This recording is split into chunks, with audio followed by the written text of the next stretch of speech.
नगरीय जीवन में लोगों को बुनियादी सुविधाएं कैसे मिलनी चाहिए, उनके जीवन स्तर को उठाने के लिए क्या प्रयास होना चाहिए, इन सभी बिंदुओं को ध्यान में रख करके भारतीय जनता पार्टी इस चुनाव में एक बार फिर से जनता जनार्दन के सामने है। आपने पिछले 9 वर्ष के अंदर प्रधानमंत्री मोदी जी के नेतृत्व में वैश्विक मंच पर बढ़ती हुई भारत की प्रतिष्ठा को देखा है। भाइयों बहनों, आज दुनिया में भारत के बारे में धारणा बदली है। भारत को लोग आज सम्मान की निगाहों से देखते हैं। भारत आज वैश्विक लीडर के रूप में अपनी एक नई प्रतिष्ठा को बनाने में सफल हुआ है। इसका कारण है प्रधानमंत्री मोदी जी का यशस्वी नेतृत्व, जिन्होंने प्रत्येक क्षेत्र में भारत को आगे बढ़ाने के लिए पिछले 9 वर्ष के दौरान जो प्रयास किए हैं, आज उसका परिणाम हम सबके सामने देखने को मिल रहा है। आप याद करिए, जब देश अपनी आजादी का अमृत महोत्सव मना रहा था, आजादी के अमृत महोत्सव में पहली बार आपको लगा होगा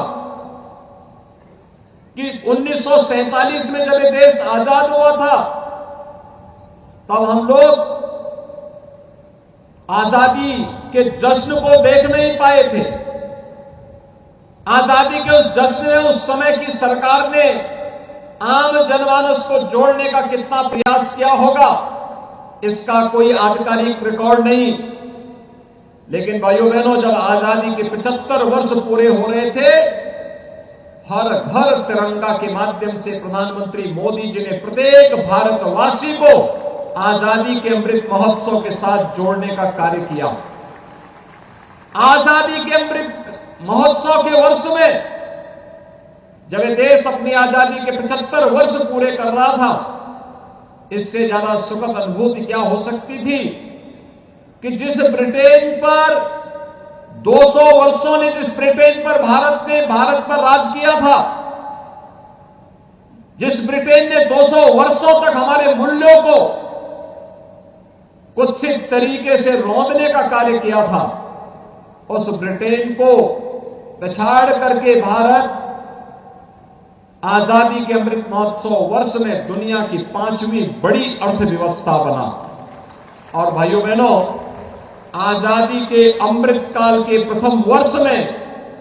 दुनिया के 20 बड़े देशों की, जिन देशों के पास दुनिया की 65% से अधिक आबादी निवास करती है, जिन देशों ने दुनिया के 85% संसाधनों पर अधिकार है, और जिन देशों के पास दुनिया के 90% से अधिक पेटेंट पर जिन देशों का अधिकार है, उन 20 बड़े देशों के समूह की अध्यक्षता प्रधानमंत्री मोदी जी के नेतृत्व में वर्तमान में भारत कर रहा है। हर भारत के लिए गौरव की बात है। आज भारत का नागरिक दुनिया में जहां कहीं भी जाता है, सम्मान की निगाहों से देखा जाता है। आपने रूस और यूक्रेन के युद्ध के समय देखा होगा, पहली बार जब 2 देशों के बीच युद्ध हो रहा है, अगर किसी के कहने पर सीज फायर होकर के वहां से सुरक्षित भारतीय नागरिकों को निकालने में मदद मिली, तो पहली बार रूस और यूक्रेन के युद्ध के दौरान आपने देखा होगा। अभी सूडान के अंदर वहां पर आंतरिक संघर्ष के कारण व्यापक पैमाने पर कत्लेआम हुआ, लेकिन भारत दुनिया का अकेला देश था जिसने ऑपरेशन कावेरी चला करके अपने नागरिकों को सुरक्षित निकालने का कार्य किया है। भाइयों बहनों, एक और वैश्विक मंच पर बढ़ती हुई प्रतिष्ठा, दूसरी तरफ भारत के अंदर इंफ्रास्ट्रक्चर डेवलपमेंट के जो कार्य हुए हैं, highway, railway, airport, AIIMS, IIT, IIM जैसी संस्थाओं का निर्माण होना, वाटरवे का निर्माण होना, नए लॉजिस्टिक हब का निर्माण होना, आईटी के नए हब का निर्माण होना, ये नए भारत की नई कहानी को कहता है। और भाइयों बहनों, एक तरफ तेजी के साथ भारत के अंदर बन रहे इंफ्रास्ट्रक्चर के जो कार्य हैं, हर भारतवासी के जीवन में व्यापक खुशहाली करने और उसके माध्यम से रोजगार सृजन के एक माध्यम मिले हैं, तो इसके साथ ही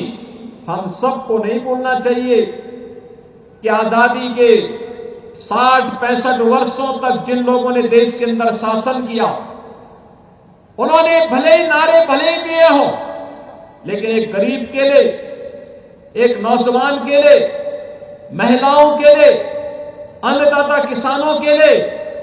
उन्होंने अपने स्तर पर जितना प्रयास आजादी के 6-7 दशक में होने चाहिए थे, नहीं कर पाए। मात्र 9 वर्ष में करोड़ों लोगों के लिए सिर ढकने के लिए आवास मिल जाना, करोड़ों लोगों के घरों में शौचालय हो जाना, करोड़ों लोगों को उज्ज्वला योजना का स्वस्थ ईंधन उपलब्ध करवाने का कार्य कर देना, करोड़ों नौजवानों के जीवन में आर्थिक स्वावलंबन के साथ जोड़ने का कार्य हो जाना,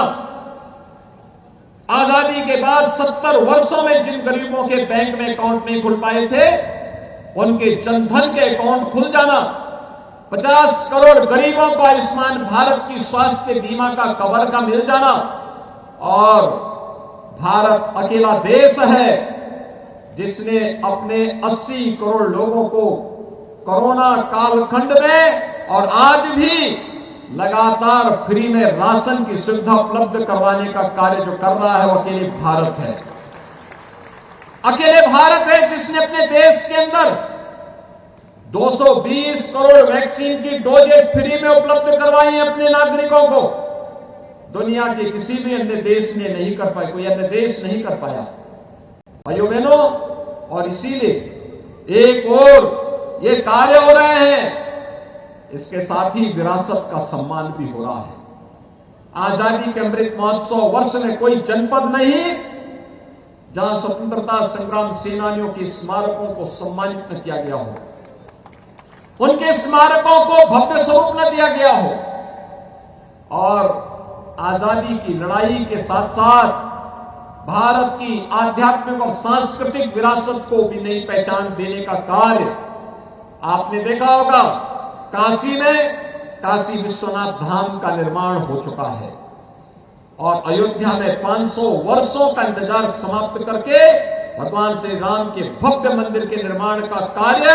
अयोध्या में भी हो रहा है। केदारनाथ धाम का निर्माण हो रहा है, महाकाल में महालोक का निर्माण हो रहा है, विंध्यवासिनी धाम का निर्माण हो रहा है। भाइयों बहनों, जो कार्य कभी नहीं हुआ वह कार्य आज हो रहा है, क्योंकि डबल इंजन की सरकार